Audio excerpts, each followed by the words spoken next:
You never know what other people are really going through. When I was 13 years old, I had to walk to school. It was about a 15-minute commute, and I just had to walk to school. And in the middle of this walk, there was a train track. And for a long period of my life back then, every time I crossed that train track, I had to fight my own mind. I had to fight the thoughts of just, what's the point of even getting to school? Or what's the point of getting home? Just end it right here on the train track. But nobody knew. Because at school I was getting bullied, but I was pretending that it's all fine and that it's all just fun and games. And at home, it was a toxic environment where my parents would scream at each other and at us and at me and my siblings every single day. And we would just pretend that it's all okay, that it's fine. But it wasn't. And internally, I was crumbling down. And it got to the point where I hated myself so much that I just, out of a desperate attempt, I Googled how to be happy. And that's what led me into the world of personal development. And that was kind of the beginnings of my now philosophy that I call RoboHumanism. And fast forward a little bit more than a decade, I've been on stages and I've hosted events on 4 continents, visited more than 20 countries. And I've been working with clients on their mental health and depression for over 5 years. And it's been quite an incredible journey, and I'm really grateful for everything that's happened back then, that I can use it as my gifts. It was gifts wrapped in sandpaper that after I was able to unwrap them, now I'm able to use them. And so today, I wanted to quickly introduce you to 3 of the 8 pillars of RoboHumanism, which is just a brief introduction of how you can navigate this modern landscape, this world that's completely different than what it was 10 years, 20 years, and definitely 50 years ago, and how our world has completely changed, and the new challenges and how we can navigate them. So pillar number 1 that I want to share today is social health. You see, back then, when I was 13 and after I Googled how to be happy, I had some friends, but I didn't really have any real friends. You know, I would play some video games with some friends, or, you know, a lot of people would come to me and they would ask me for help with their homework or school assignments. And they weren't actual real friendships until I met Katie. I met Katie little after I Googled how to be happy, and I got onto this path of personal growth.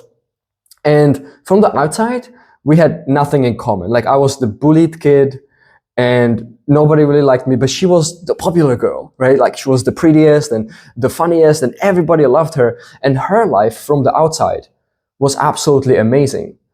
But we had 2 things in common. Number 1, we shared the same commute. She lived on the same side of the town, and we shared the same commute. And number 2, and more importantly, she also was hiding a really dark truth. You see, Katie, she always wore black, all black, long pants, long sleeves, and a turtleneck. And most people just thought because she just liked the style. But in reality, she was hiding bruises because she got badly beaten up by her dad. And when we became friends, we started to share the commute, and we started eventually, at first it was kind of awkward because we were just kids and, you know, shy, awkward kids. And eventually we started talking about the darkness of, like, I don't really want to go to school. I don't really want to go home. Like, and we started talking about the darkness and the train tracks. And that way the darkness started to transform into light. And again, fast forward to today, and we are both having very different but very amazing lives. She has a beautiful family and a young boy and a daughter, and I'm out here traveling the world speaking on stages. And so out of this pillar, the social health, the one takeaway that I would love for you to have is that it doesn't matter how many people you know or how many connections you have. It only matters the depth of the connection. The depth of the connection is what really matters. And vulnerability is a big key to developing that depth. And on the theme of this born to risk, right? Like Carlos mentioned earlier, vulnerability is risky. But to me, it became more risky to not be vulnerable. to not try to change something, to not try and do something different, because I knew that it wouldn't end very well. So that's pillar number one, social health and building deep, meaningful, lasting connections. Pillar number two is technology health, right? Today, in today's world, our landscape is all technology, phones, laptops, all everywhere. And the thing is that there are healthy ways to use technology, and there are also very unhealthy ways to use technology. And it all comes down to the relationship that you have with this new equipment that we use all the time. And so after I Googled how to be happy, I started using social media, but I wasn't started using social media just like everybody else, just scrolling and passively just consuming, letting the algorithm feed me whatever it wants. No, I was actively searching for what I wanted to learn, what I wanted to find. And I started joining groups about anxiety support, on mental health support and depression support. And I found ways how to be really active and intentional on social media and using technology, using phones. Instead of just passively letting it consume me, I was choosing of how I would use it.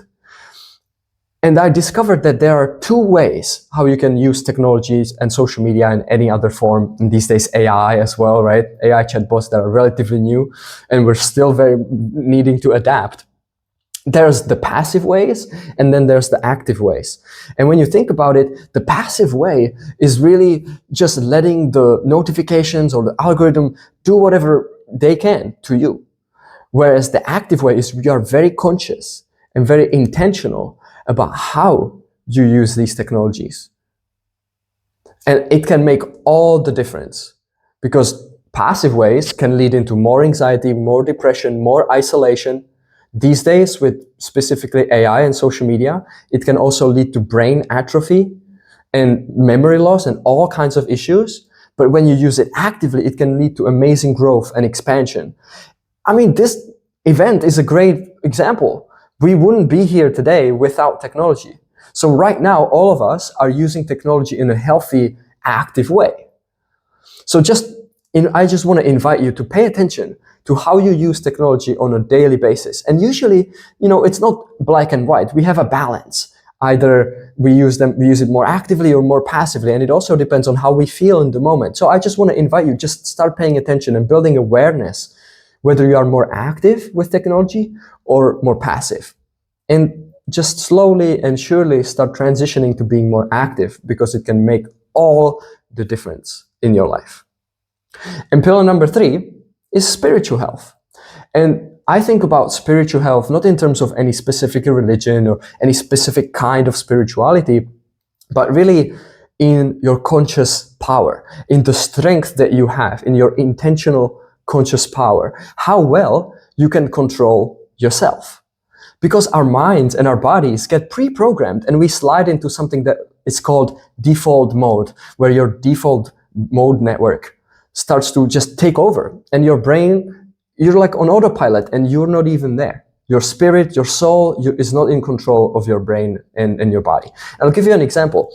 Back in 2022, I started working with a performance coach. And one of the things that he got me to do was, you know what? You should stop eating so much sugar, because I was quite addicted to sugar at the time. And I was working at the airport in the basement, and I had a habit that every single time when I had a little break or some time between my tasks, I would walk across the basement, which was maybe like a 2-minute walk, to the vending machine and just pick up a snack or pick up a Red Bull and just have a snack.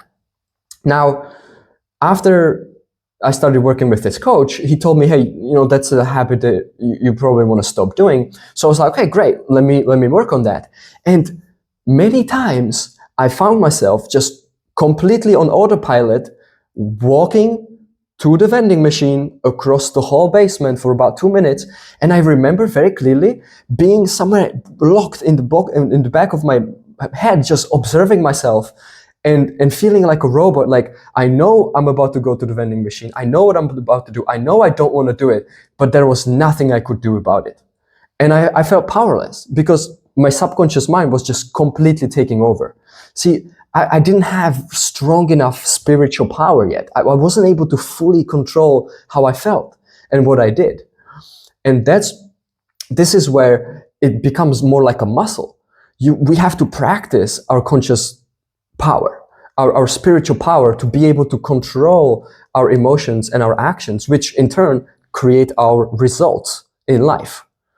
So we can practice this, and the hack that I found later on, I wish I knew this back then, something that how you can use this to snap out of this default mode network when you're stuck in hypnosis, just doing whatever you're going to do, and stuck in this habit or in this loop, to switch back, to switch your conscious power back on.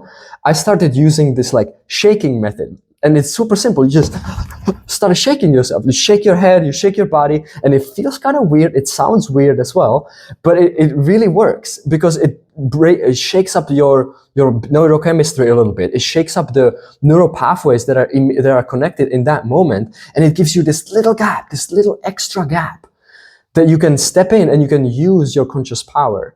And this is how you can practice your muscle to being more in control of what you do and how you feel on a regular daily basis. And so with this, I want to wrap up this short introduction to these 3 internal pillars. There's more, and it's more cohesive, but social health, technology health, and spiritual health, I think, along, of course, with physical health, is a core that if we practice this, if we pay attention to this, we will live a better, healthier, more aligned life in today's technological age. Thank you.